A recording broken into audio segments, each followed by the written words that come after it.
Hi all, today we are doing a reading on your past, present, and future. We have three piles starting from left to right. So this is pile number one, this is pile number two, and this is pile number three. This is going to be a short reading, but I hope that it will help you anyway. So let's start with pile number one at 023. Okay, so inner worlds. Your external world is a reflection of your inner world. Okay. For the past position, we have the Six of Pentacles. For present, we have the Ten of Pentacles. And for future, we have the Eight of Cups. Not something you want to say in the future position, but we'll see what it means. And for your Oracle card, I designed this deck a while back. And if you like it and if you're interested, do leave a comment and we can connect. What if there's nothing you need to change? That's an interesting piece of advice. So, with the inner world and with there's nothing you need to change, I feel that in your past you may have been working on uh, fixing your life in a way, and maybe you were waiting for a lucky break or a lucky change that would uh, essentially fix things that you maybe felt were wrong with your life. And um, I feel that may not have worked as smoothly as you may have wanted it to, because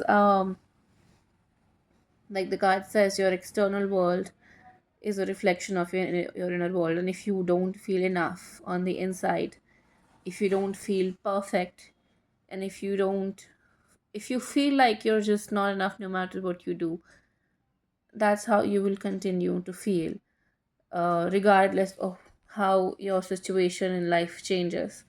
So that's, I think, the first message that the spirit wants to communicate with you. Yes, they were trying to help you. It's not that you were not helped, it's not that your prayers were not heard. You may be feeling that way, you may have felt that way. And I feel this Eight of Cups maybe was your own assumption of how your future would be if spirit didn't help you change whatever it is you wanted to change about your life. But there is nothing you needed to change at that time, there is nothing you need to change. We're all perfect just the way you are. And sometimes, uh, while trying to fix ourselves, we end up abandoning ourselves, we end up hurting ourselves, we end up creating more chaos than the whole sort of situation is ever worth it. So that's another message for you. I guess in your present, you're learning to value yourself. You're learning to value who you are as you are. You maybe, it's not that it's wrong to make changes in your life, but it's just that if you need something to change to be happy, then you're just not happy. And that nothing that can change will make you happy if you're not happy from within. And that's the main lesson you're learning in your present moment. That's what you're learning, to appreciate yourself, your family, people who love you as you are. And you may be learning to love yourself as you are, even though it's not really an easy task, and it's always easier said than done. But Spirit wants you to know that there's nothing, absolutely nothing you need to change. You don't need to hurt yourself to feel good about yourself. You don't need to abandon yourself to feel good about yourself. And now that you're doing this work of appreciating yourself as you are, now that you're no longer expecting the world to fix you, tolerate you, or howsoever your negative self talk goes, in the future, you will learn to let things go.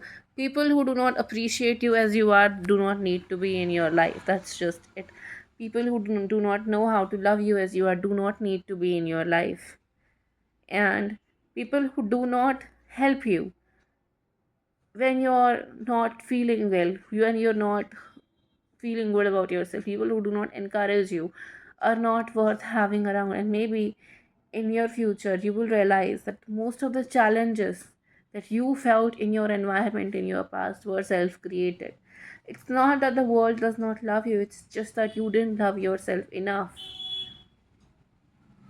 to appreciate yourself. And in the future, you're learning to let go of this negative mindset. You're learning to let go of this illusion. You're learning to release self created boulders and mountains and illusions. These mountains are not tall enough for this guy to want to go on a hike or whatever he's trying to do. Right? I hope that's how the message is coming through. I feel you may end up wanting to create a completely different life for yourself than what you're familiar with right now. In your future, I feel some emotional turbulence leading to moments of clarity. In your future, rainbow is about happiness and freedom. So you may be setting yourself free from all the emotional turmoil that you are forcing yourself to feel right now. I hope this message makes sense. And if you want me to do longer readings, let me know in the comments. But I feel this is what I have for now, and I hope that the message makes sense to you. We'll now move on to pile number 2 at 6 minutes 30 seconds.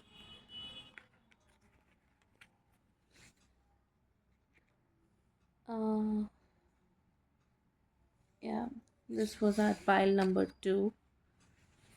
Okay. Fruition. Rest assured, your dreams and visions will come to fruition. Okay. And for your past, we have the Fool. For your present, we have the Lovers. Ooh, nice. For your future, we have the Queen of Pentacles, even better. And for your advice, what if there is life beneath the surface? Ooh, interesting. So, I'm really sorry about the background noise. Really, really sorry. Where I live, there's a main road like right in front of my house, and I can't really change that at the moment. So, so sorry about the noise. But with the fruition garden, what if there is life beneath the surface? I'm getting uh, in your very near future, I think there will be a fulfillment of your wishes or a fruition of a seed that you didn't realize was already sown, if that's making any sense. So, yes, there will be a manifestation of which will almost surprise you because you were not really expecting that to come from the avenue it comes from. Maybe you get money from an unexpected channel, maybe you get a promotion and you were not really expecting it. Maybe you get um, maybe something works out for you in a way that you never really expected it to. That's what I'm getting with these two cards. But for your past, you maybe navigated some challenges which you thought you were not well prepared for.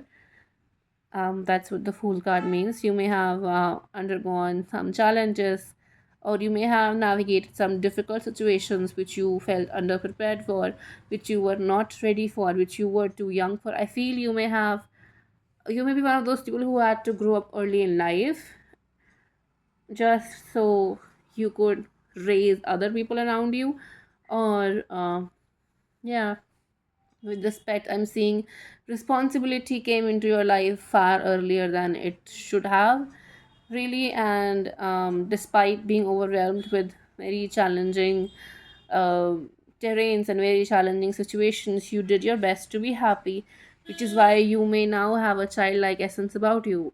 No matter what the challenge you face, you almost meet it with sort of like an upbeat attitude, like I took on a lot more before, and this is nothing, maybe. Or, well, I've been through worse. What else can really happen? Oh my god, I'm sorry about the noise. But yeah, You may have been in a position where you had to take on responsibilities early in life, or you may have undergone a lot of challenges which you felt you were not really prepared for, or life may have pushed you into uncomfortable circumstances or unfamiliar circumstances way too early than you were expecting it to. And the result of that, that while you do have the wisdom and grace to navigate challenging situations, sometimes even if you are prepared to handle uh, pain, even if you are prepared to handle situations, sometimes you just feel that maybe you're not enough. That feeling of what is this, that jitteriness, that jitter is still there in your present. And yeah, you feel that you're being forced to maybe go from step 1 to step 50 way too early, and you feel sometimes maybe that you're not really supported well. What if God was really there, I wouldn't have to do this and that.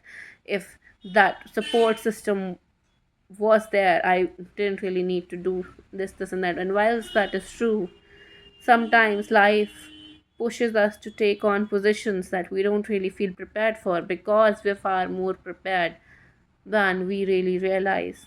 And because um, I don't want to say because life wants to test you, but yes, sometimes life tests our patience, tests our survival skills, and tests our um, ability to basically function in an uncomfortable or unfamiliar world. And for your future, we have the Queen of Pentacles. So I'm getting that from this experience, well, first of all, you became very, very resourceful, and that will continue over the next set of days, weeks, and months. You this resourcefulness really is a lifelong skill. It doesn't really go away unless you someday decide to sell all your fucking assets and decide to not listen to common sense anymore, um, which is unlikely really given the energy. But yeah, you learn to be resourceful, and that will continue. Also, I feel life may throw riches your way. Like I said, fruition, with the fruition card and the life beneath the surface, life will throw opportunities your way, and life does throw them now also. But sometimes you don't appreciate them. Sometimes you have a little bit of tendency to uh, consider consider opportunities as challenges. And your main lesson right now is to appreciate opportunities for what they are, appreciate wisdom for what it is, appreciate wealth for what it helps you manifest in your life. Now is the time for you to appreciate your assets, whatever they are, howsoever meaningless you think they are. And that's pretty much about it. In the future, you will continue to receive abundance, you will continue to receive opportunities from life, but you will need to learn to appreciate them, to recognize them, to honor them for what they are, and not see them as even more challenges that you now have to struggle with. Okay, let's now go to pile number 3 at 1330. 1 second. For your oracle card, we have no limitations. You're a celestial being with unlimited potential. There is much for you to share. Okay. And what if they love you just as much? Nice. If only. Okay. For your past, you have the Queen of Cups, so you did love whosoever you loved. And I'm getting with the very first card that things maybe not have worked out the way you expected it to, the way you wanted it to, and that may have really made you upset, challenged you to, uh, how do I say this? Um, mm, yeah, you may have loved someone a little too much. Really, that's what I'm getting, and you may have not just someone, but some many people. You may be a kind of person who really loves love and loves life, and once you are really invested in someone or something, you're not really the kind to back off easily, because you may see it as a part of your purpose, your mission to love, uh, or as a part of your very own your personality itself, to be, to offer your affection, your care freely with no conditions. And that may have been a lesson that you may have had to learn, because in your present card we have the high priestess. You may have had to learn discretion, or you may be learning discretion, or you may be learning to discern who deserves your love and who doesn't. And that's a challenge in itself. And even though, yeah, I feel your experiences may have made it difficult for you to believe that the world can love you just as much, that people can love you as much as you love them. Yeah, you're a celestial being with unlimited potential. There is much for you to share. Yeah, I don't think you ever had a hard time believing that you had much to share. You have always believed that you have love to share, and you may have shared it way too freely with people who didn't really deserve it so much. And so that's why now in your present you're sort of now learning to back off, so you can give some of that love to yourself. And so you can learn discretion, and so you can learn to discern who deserves your love and who doesn't. The world is not all black and white, but sometimes it's absolutely essential for us to really recognize truth from lies. And sometimes it's very essential for us to discern who deserves our attention and who doesn't. And that may have been a lesson very hard, learned very hard. uh, I feel you're still learning it with the nine of wands in the future position. I feel you may be scared to share that love and that um, affection again. And the advice here is, what if there are people in the world who do love you, and who do love as much as you do, and who do care about people just as much as you do. And sometimes it's only the matter of sharing our affections with the right people. Sometimes it's not really about exhausting ourselves trying to fill the cups of people who didn't really ask for it. Sometimes it's about acknowledging our own limitations. Sometimes it's about recognizing that some people are just not worth it. That does not mean that no one is ever worth it. I will feel you're learning to let your guard down in your near future. You're learning to see people for who they are. You're learning to find people who do deserve your affection as much as, uh, yeah, who do deserve your affection. I feel that will be a slippery slope, and I feel it may be a hard lesson for you to learn. But even though this lesson is hard, it's absolutely essential for you to be able to be as free as you think you should be, as you want to be. Because yes, it's good to love freely, but you have to share it with a person who does appreciate it. You have to share it with a person or with people who do not take advantage of that. And finding such people and recognizing those who do take advantage is a lesson that you're learning right now. And I feel that you will learn it soon enough, and you will be able to find people who recognize your value. That's what I have for your future. Thank you all for watching. Let me know if you have any more idea for me to record for the next reading.